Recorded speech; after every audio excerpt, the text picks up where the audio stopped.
Good there. All right. I think I'm finally ready. Takes forever to get administrative stuff done. Okay. We'll finish up chapter 3 today, and then the quiz will be available this afternoon.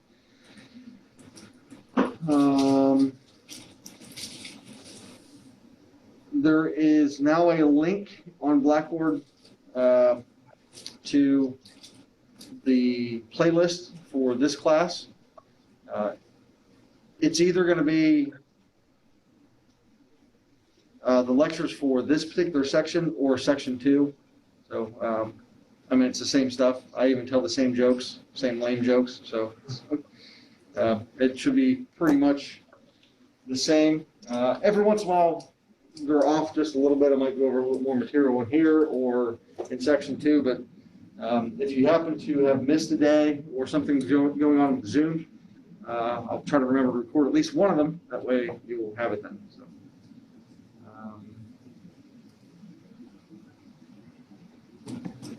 I think it's about it. Any questions before we start? Anything from the gallery? Yeah. Cool. Cool.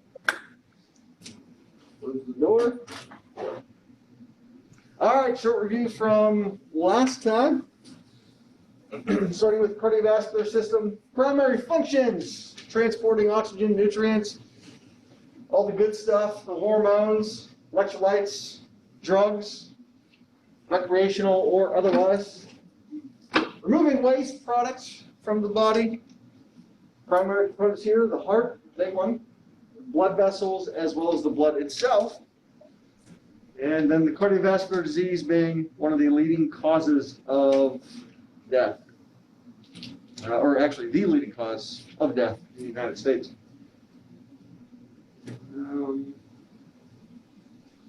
Okay.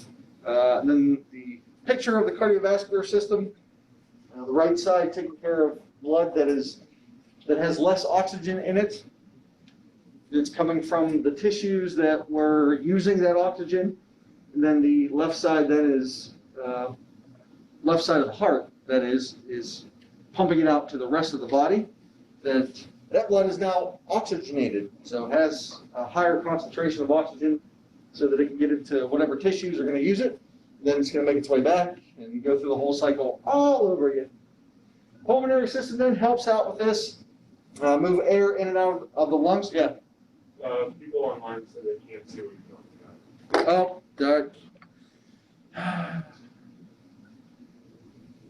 There we go. Sorry, guys.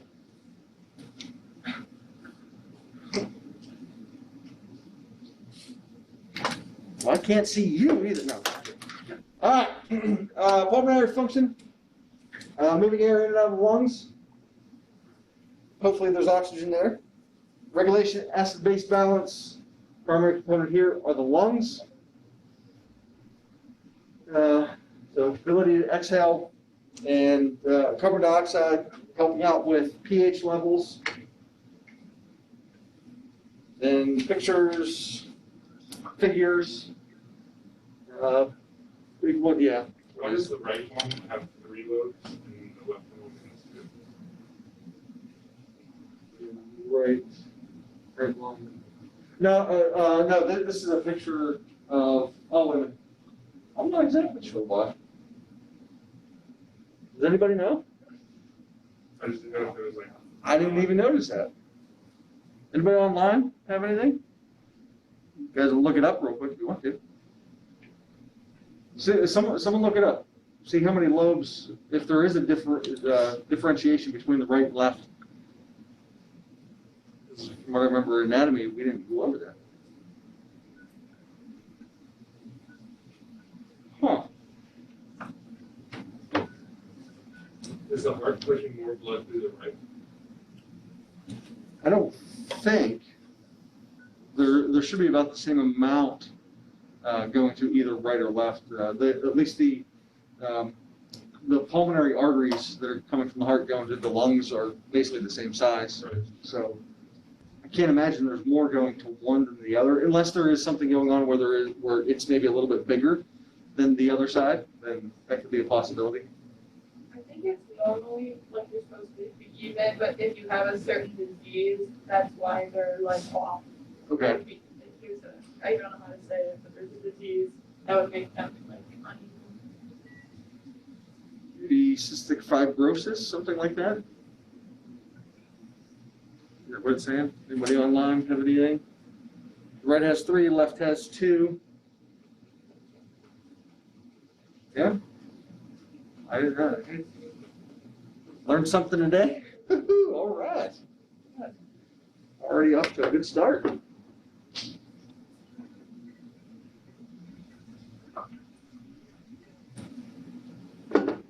Fungus, tuberculosis. Oh, tuberculosis. Yeah. Okay. And so, okay, so TB could change the volume of both of them. Interesting. I just thought it was really strange. Yeah, I never noticed it before, at least on this picture. I'm gonna have to dive a little deeper into that, figure out what's going on there, because I honestly don't know. Good question. So hopefully both of them are working properly, regardless of how they're structured, and then we can get some oxygen in there and get carbon dioxide out. Digestive system, then primary functions, transportation of the nutrients, nutrients through the body. Primary component here is the GI tract, and talk a little bit about the gastric emptying and try not to get too much carbohydrates of concentration within a drink or meal. If you need that fuel immediately, it'll slow the gastric emptying, if so. All right. Well, on right is left lung has smaller because of space taken up by the heart. I mean, that makes sense. Right is superior, middle, inferior. Left is just superior and inferior.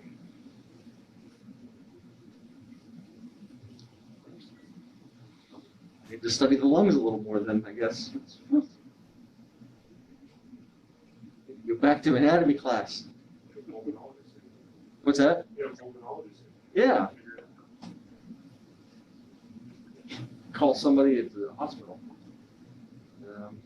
So the gastrointestinal tract, picture there.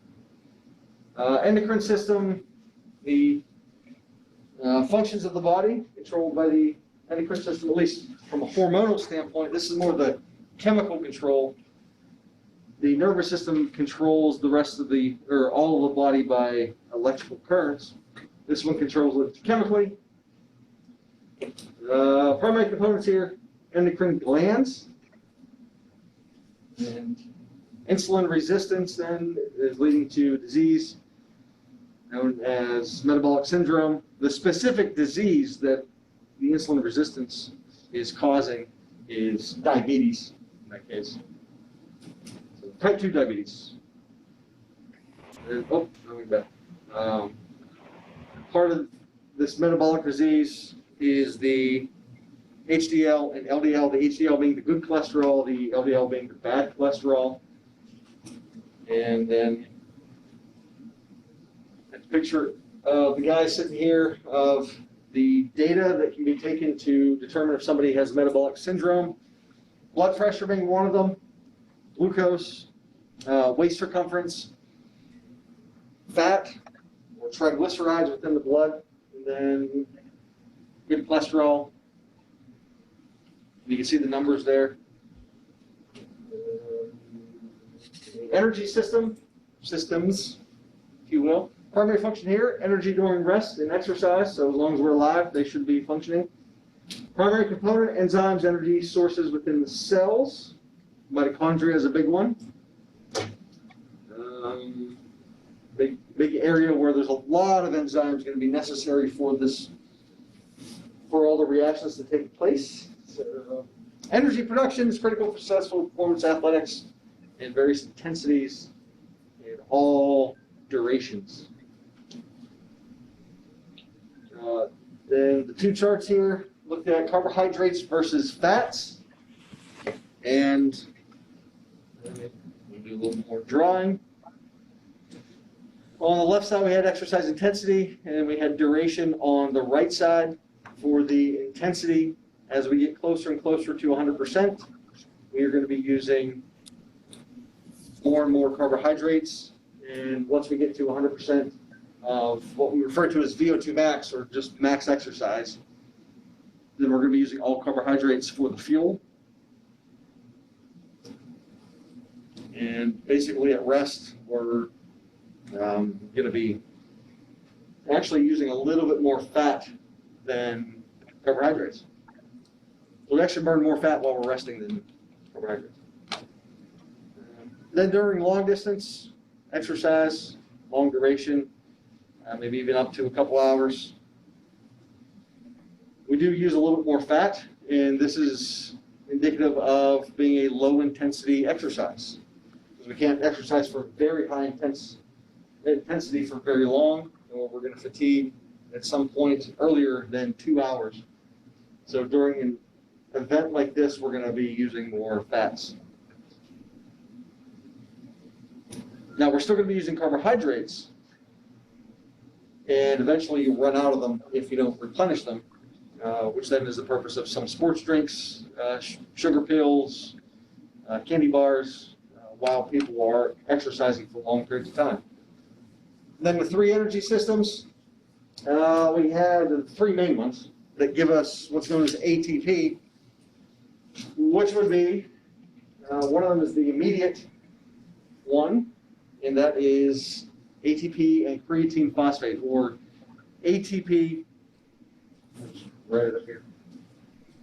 Sometimes known as the phosphagen system, but it is also known as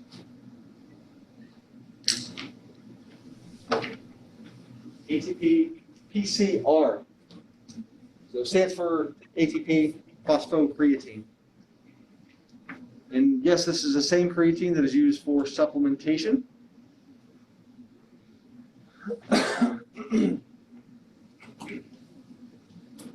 The theory behind the supplementation is to be able to extend high intensity exercise.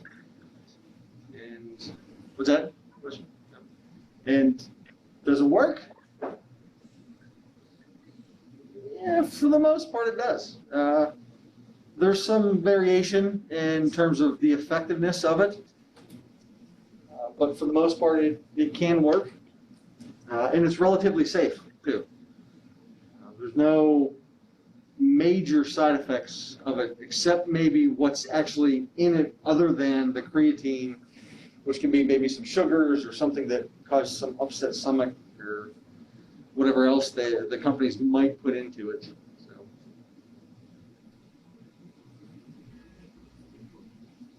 So. And there's also a placebo effect that can occur from it as well. Taking creatine also causes water to be maintained in the body, which causes you to look a little bit bigger. And some people who might look in the mirror quite often that are trying to bulk up might see that, and it might boost their confidence a little bit, because yeah, it's all mental at that point. They're thinking, wow, I'm getting bigger, so they'll try harder. They'll maybe do a little heavier weight, try for a little bit more sets, maybe different exercises that they wouldn't have normally done. And there in turn, they'll get bigger from doing those extra reps or extra weight or other exercises or just more time in the gym. Yeah. Are there any rules in the NCAA or like anywhere that removes creatine from being used by collegiate athletes? I don't think. If anyone online knows if the NCAA has any rules against creatine. Yeah, last time I checked, they didn't. It would be kind of tough to test for it, because I don't know if you can do a blood draw. You'd almost have to do a muscle biopsy, because it would be within the muscles. You could maybe do a urine test, but I don't know how well that would indicate how much creatine somebody actually has. the other problem too, if somebody's eating a lot of meat, they're also going to ingest a lot of creatine. So I'm not sure what the level is. Now, if somebody's loading up on it and taking massive doses of it, then there could be some extra that somebody could test for somehow, either through the urine or muscle biopsy or blood draw or something like that. So I think it'd be okay, because I mean, they don't say anything against whey protein. yeah, and it's a naturally occurring substance. I mean, it's found in our bodies. It's found in meat. So I can't imagine that they'll ever try to do anything about it. But who knows? It's the NCAA. Which I will say, the creatine is one of those supplements, rare supplements, that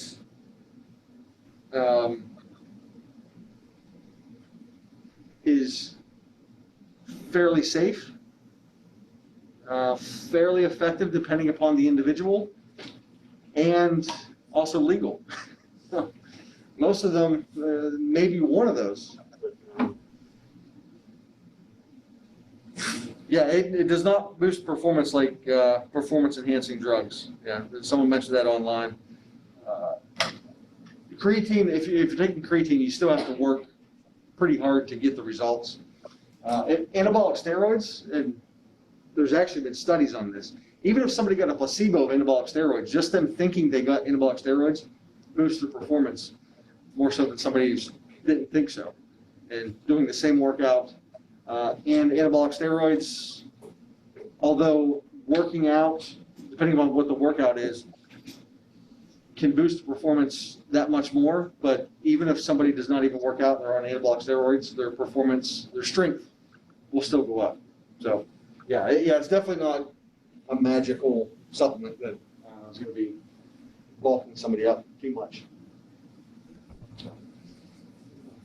From there, we have kind of the next system. It's still anaerobic, but glycolysis or glycogenolysis, we're basically using either sugar or the building or the storage form of sugar in the body, which is glycogen. And we're just going to break that down, get some fuel. In the anaerobic state of that, though, we're going to be producing a little bit of lactate. The lactate can kind of be problematic. There's some hydrogen molecules that are associated with it that can cause the blood pH to drop a little bit. But we usually can clear it out fairly well. And then we have the oxidative metabolism, or sometimes we refer to it as aerobic metabolism. So we're using oxygen to get ATP from this.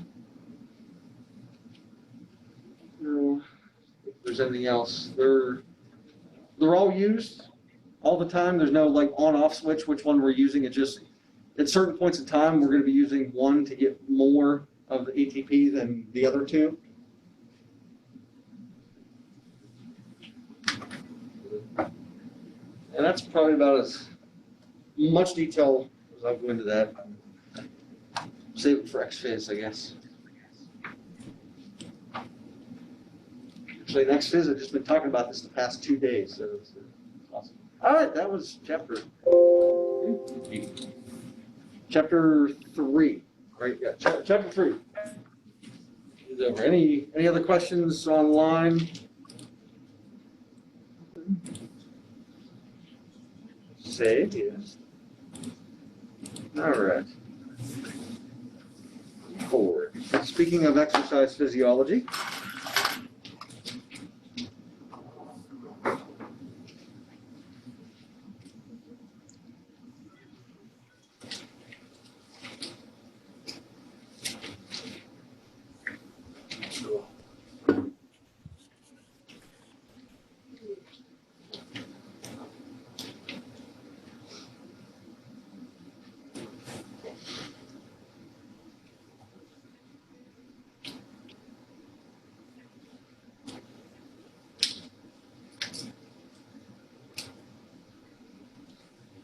there we go. There's the wide angle.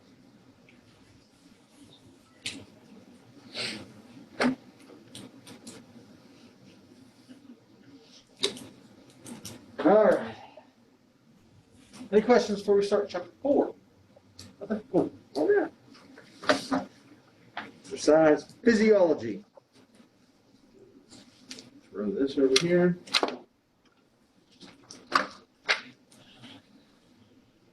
Always like to start this chapter off with a little picture. No, that's not me in the bike. Thank goodness. Thank goodness. Guy on the left, one of my friends from grad school, and this was a subject that he had in his dissertation.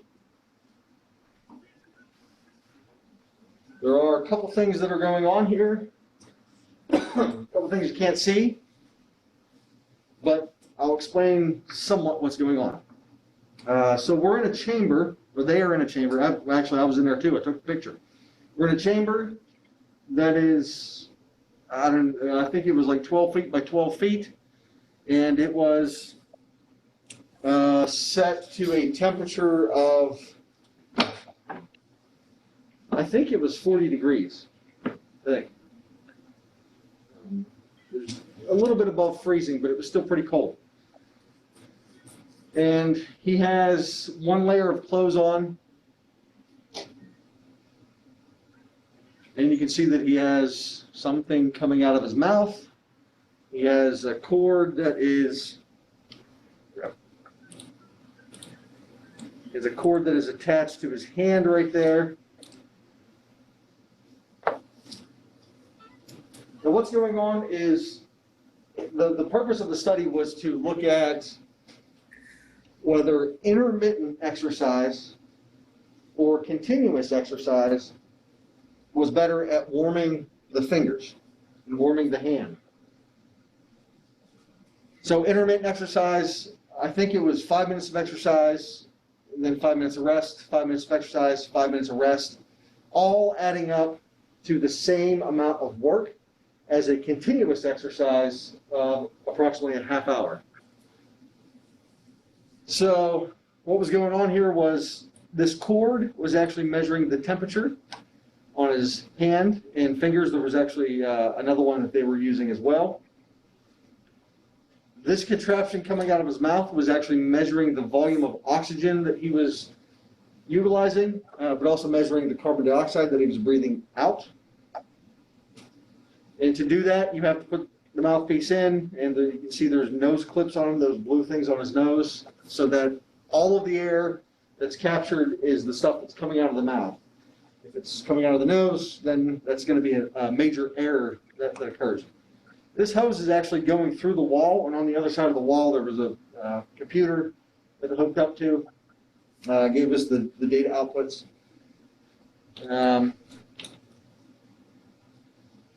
So it's actually a stationary bike, just like ones we have in the storage room right over here. The other thing that you're not seeing too is we need to take core temperature, internal core temperature. Thank goodness you can't see it either, because it was rectal temperature. So in environmental exercise physiology, core temperature is a major data point. And the most accurate way that we have, well, there's two really accurate ways of getting core temperature. Rectal, so it's a rectal thermometer. It's flexible. In fact, he's sitting on a bike and it's in him. So it's not too uncomfortable. Trust me, I was a guinea pig, multiple studies. So the other way to get a very accurate representation of what's happening inside of the body in terms of the temperature is thoracic. And it wouldn't necessarily work for this one because we needed to make sure we had access to the mouth and the nose. The thoracic is you would take a thermometer and put it up the nose and then down the throat, and it needs to sit right by the heart. So a little bit more uncomfortable, especially during exercise. So most of the time when there's exercise happening, there needs to be rectal, or what we have here that I got last year is core temperature pills So you swallow this pill. It's there's a transmitter in it, and we have a receiver then that we can monitor the core temperature. So it's kind of nice. That one has a little bit more air involved, and some of that's also dependent upon if what. Said it's some little sketchy, but Oh, it sounds like a movie. you mean like an electrical pill or something Yeah, like like that? all the binders.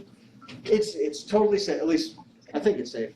I haven't seen anyone have any major reactions to it. It's a pretty big pill, though. I should have brought one in. I'll try to remember to bring one in on Wednesday.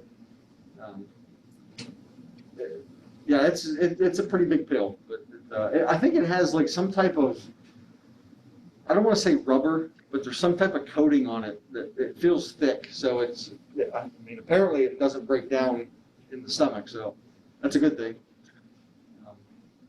But there is a little bit of air involved with that, because if it doesn't get too far down into the intestinal tract and you maybe drink some hot fluids or maybe cold fluids, then that's going to actually affect the temperature reading then.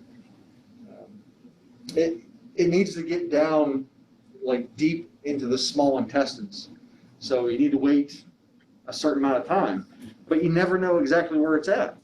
So, in fact, we had subjects come in for multiple trials, just a couple days apart, and they come in for the first one, they take a pill, then they would go home. A couple days later, they come in and they had taken their pill, and now we're getting 2 readings. So they did not pass the first one. We've also had, I've seen people take it, and literally 2 hours later, I try to get a signal and there's nothing there, which means they passed it within an hour and a half, 2 hours. So that's a quick system, but I mean, it happens. So these are some of the things that an exercise physiologist would do. At least somebody maybe in the research side of things, but we're just basically looking at the body, what happens during physical activity, exercise, answering particular questions that we may have about what's going on in the body, the physiology of either the body as a whole or the organs or the systems. Now, this is a very specific field within exercise physiology. This is environmental exercise physiology, which is important. Anyway, gain me a degree, I guess, so I guess I can be happy with it. Kind of. I don't think there's anything else here. Any questions? There's no rectal thermometers here in our labs. Not yet. Not yet. I always make the jokes about it, but at some point we have some type of environmental stuff. We may do it. You should see what I have to do for labs and XPhys this semester with masks and shields, and they're possibly making us wear gowns and stuff, because I have one exercise where the subject can't wear a mask, so they're taking uber precautions. But if I told them, now we're going to stick a thermometer up somebody's butt, whoa! Whoa! Not only that, we're going to reuse it. Not with different people, but the same person.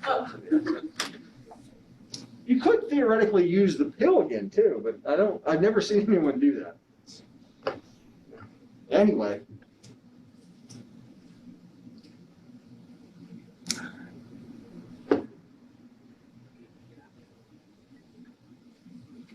This is going to be good because everything I just said is going to be on YouTube now, so the whole world's going to be able to see it. It's fantastic. So this concept of VO2 max, and why I put this one up here is we have a couple videos here of some tests that we can perform and make people do, maybe not make them do, but have them do, test aerobic and anaerobic exercise ability. But VO2 max tends to be one of the more common parameters that we would like to check because it's just a good overall predictor of fitness level. So it is just the maximum amount of oxygen that the body's able to utilize. Now it's expressed a couple different ways, relative or absolute. That ml per kg per minute, in any math and science people in here, that's actually the incorrect way of writing that out, but it's much simpler. What it should be, hopefully, oh, there we go. Center dot minus 1 exponent. That's actually how it's normally written. ml center dot kg minus 1 exponent center dot minute minus 1 exponent. So if you read anything, the book may even have places where it talks about it too. It'll likely be written that way. What is that measure? So this one is the relative, and that is milliliters of oxygen for every kilogram of body mass every minute. So milliliters of oxygen per kilogram of body mass every minute. Yeah, that's the relative. So it's relative to somebody's body mass.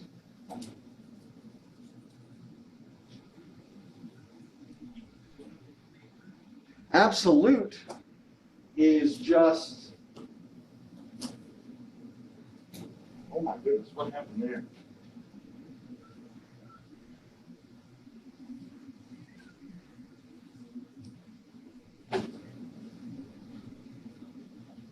Liters per minute. So we're not taking into consideration how large somebody is in terms of their mass. It's just overall amount of oxygen every minute that they're using. Which is more accurate? They're both the same. Yeah, as long as they're taken, as long as they're calculated from the same source, they should be the same. And here's actually a key one too. If you're estimating body mass, then it can throw the numbers off a little bit. But as long as you get an accurate weight of somebody and convert that into mass, then you should be okay.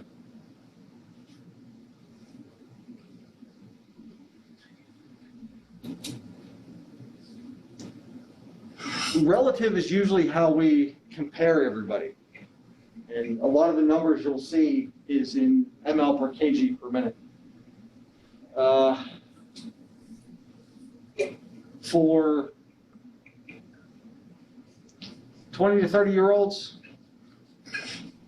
40 to 50 is going to be good, or average, and maybe a little bit above average. As we get older, those numbers decrease for various reasons. The aging process, actually right around age 30 is where we start to decrease our VO2 max. Metabolism starts to slow down. So once you hit 30, it's all over, all done. Pack it in.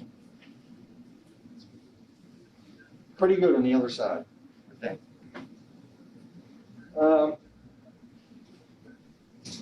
Also with this, males tend to have a higher VO2 max on average, not always, but on average, they'll have a higher VO2 max, mostly because of muscle mass, blood volume, mitochondria.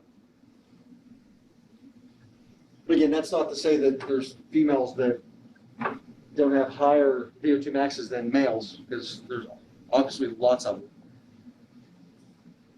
But just in general, the averages and the highest highs are just a little bit higher for men. So let's see some videos. Hopefully this works for you guys that are online. And I need to click out of this.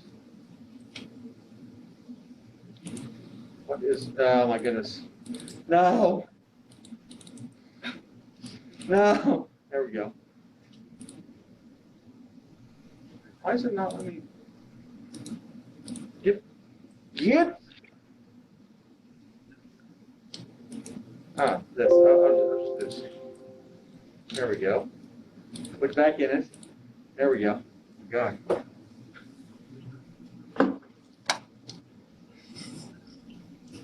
Let me know in the comments if you guys can hear this online. Hopefully we can hear it in here too. I guess.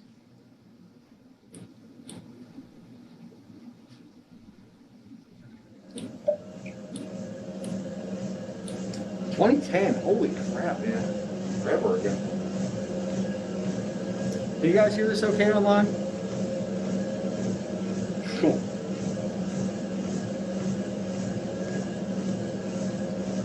1 minute down, Ryan. 2 minutes left. Just warm up. So this was actually at Northern Illinois University. 90.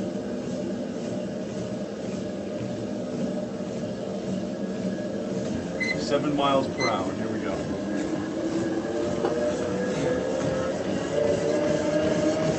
Beginning of stage 1. All right, so keep in mind, they'll put up the time at different moments, and I'll make some comments about the time that it took for this test. But this test is a VO2 max test. That hose is going into a machine that's extrapolating what's going on, going through some algorithms, analyzing the air that's being breathed out, and then figuring out how much oxygen he is utilizing, which is amazing because not too long ago, or I guess that's relative, not too long ago, but 50 years ago, 40 years ago, to do this, that hose was going to go into a big balloon-ish looking bag. That bag was known as a Douglas bag, and it would hold 30 seconds of air, roughly. So you could not continuously monitor the air that they were breathing out. Not only that, you would actually have to take that bag and then squeeze it into a machine, and then it would pump out some numbers, and then you would have to sit there and calculate everything out longhand, just for that 30 seconds. The computers now, every 5 seconds, they're giving you numbers. It's phenomenal.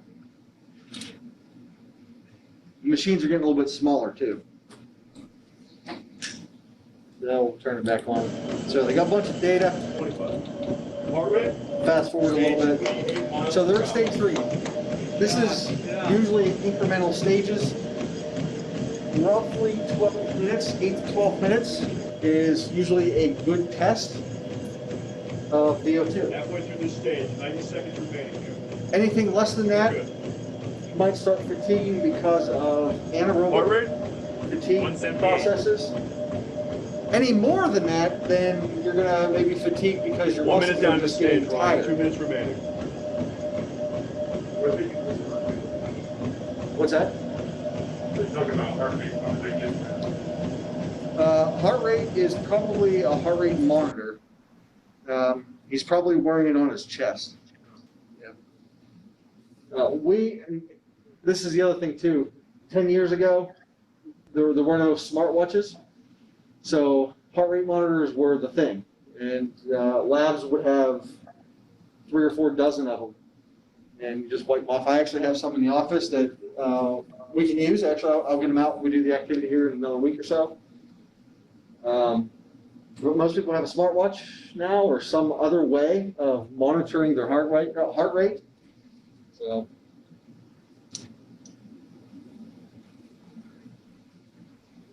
So they're at, what did I say, 15 minutes?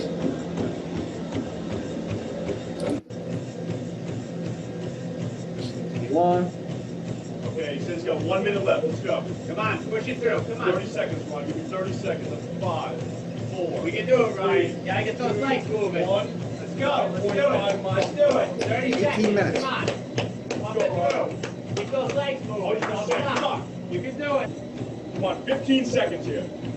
Explosive power. Stay up on 15 that. seconds. Let's go. I see no wobbling. Let's go. Good The strong part of legs. the process is you try to encourage the person to go as long as Yeah, hard 15 as seconds they left. can. Basically, almost Got to the point 15 where we're ready to seconds, let's fall go. over. That's the whole point. Pump those legs. Push. Push it up. Go slow. Come on, Ryan. 19 minutes, 20 seconds. Nice job. For the test. So, although you can get some numbers from a test like this and it's still fantastic, that person would probably have to come back in and need to get it between 8 to 12 minutes. Sometimes you miss the mark. Sometimes people fatigue a little bit quicker than you're thinking. And some of it also depends upon is it the first time they've ever done the test. If it's the first time, they might be nervous. They might quit early. Hello, guys.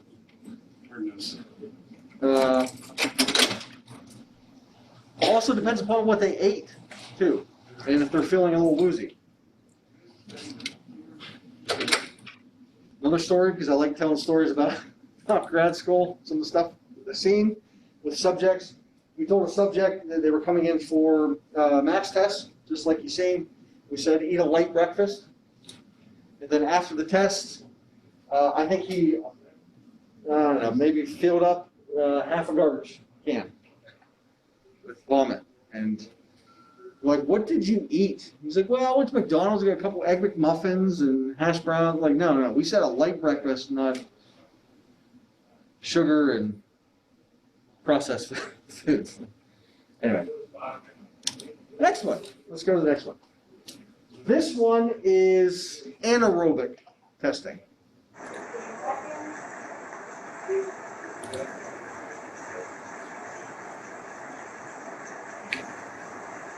This one's a fun one. Nice and short. Let's go, Kev, all the way. Get it going, buddy. That's it, Kev. Keep it going, man. All the way. Come on, Kev. Atta boy, keep pushing.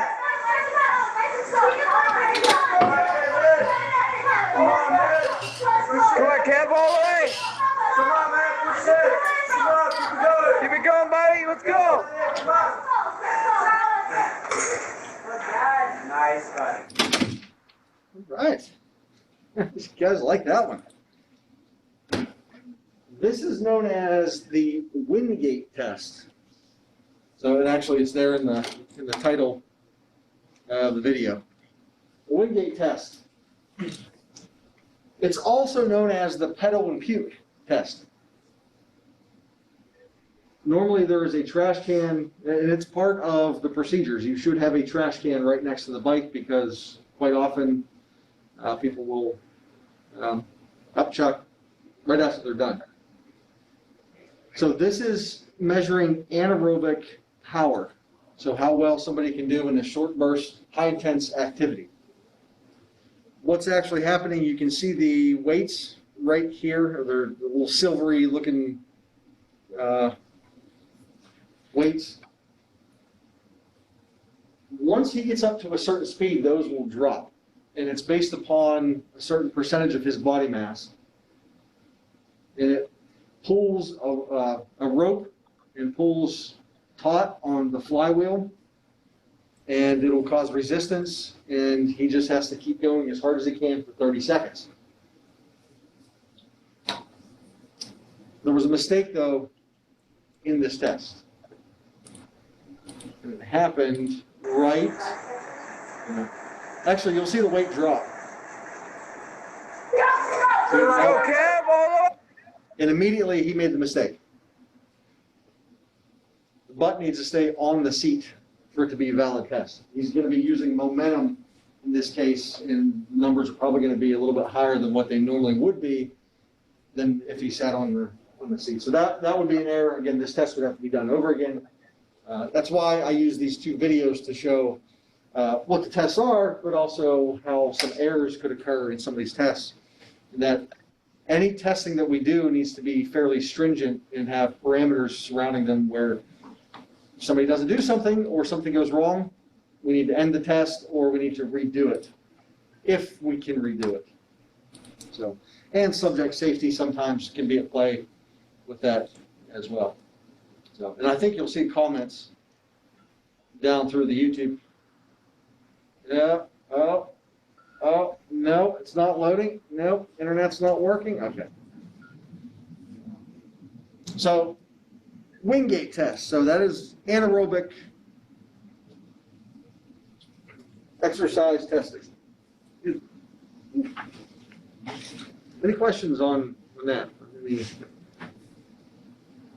Those videos? Anything from the online crowd? None?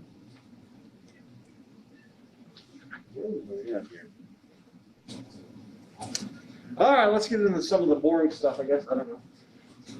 So what is exercise physiology? So we have the physiological processes and the responses within the body, just as a whole, but of the organs, of the tissues, of the systems. So we're looking at the responses and the adaptations. So the short-term acute responses, but also the long-term adaptations that are occurring during and following any physical activity or exercise.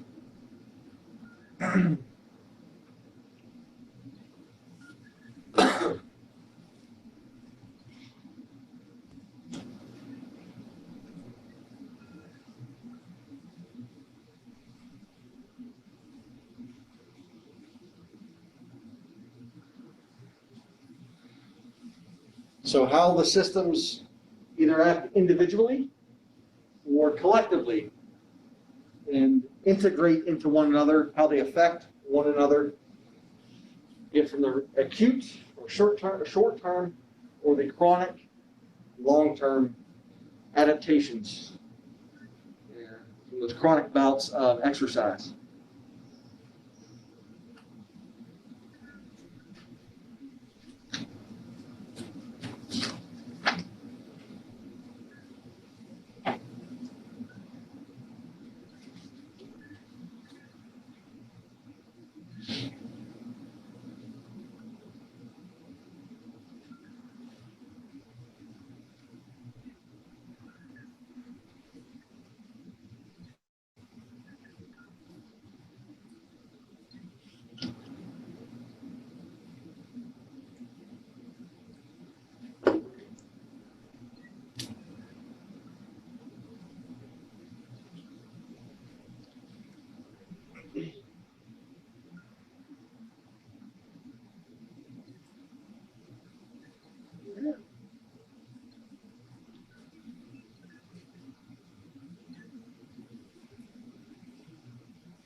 So one of the major courses in exercise science, kind of no matter where you go, in fact, a lot of departments, programs around the country are called exercise physiology.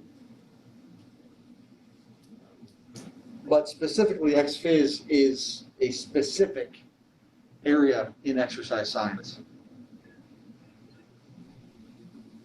And like I mentioned from the picture, there's also subfields of XPhys then. One would be environmental exercise physiology. So we'll talk about some of the subfields, specific areas.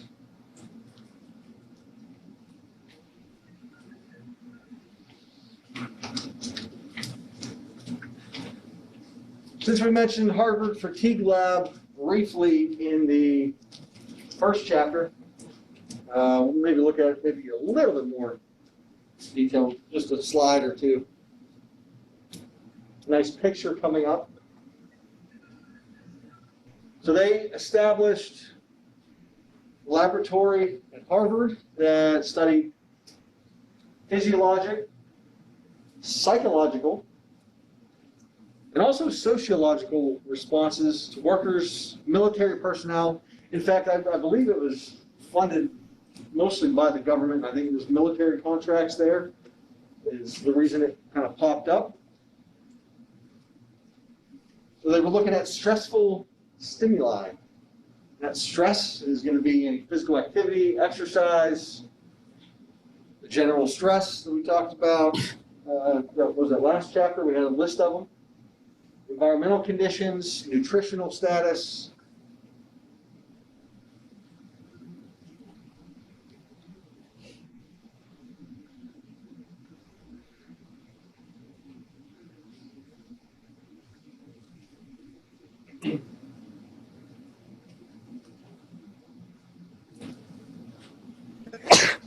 So closure of the laboratory,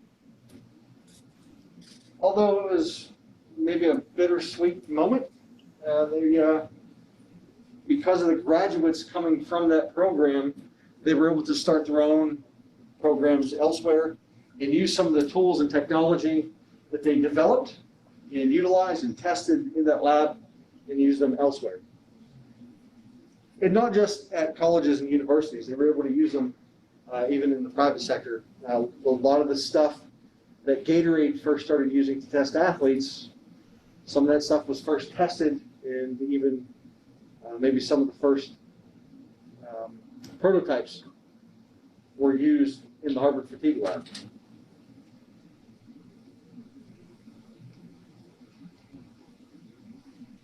A lot of the gyms, fitness centers, maybe use some of that equipment as well. Now it might be more modernized now.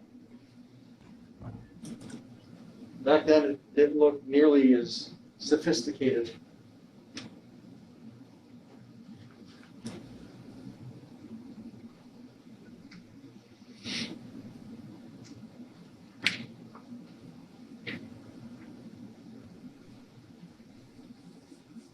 Questions?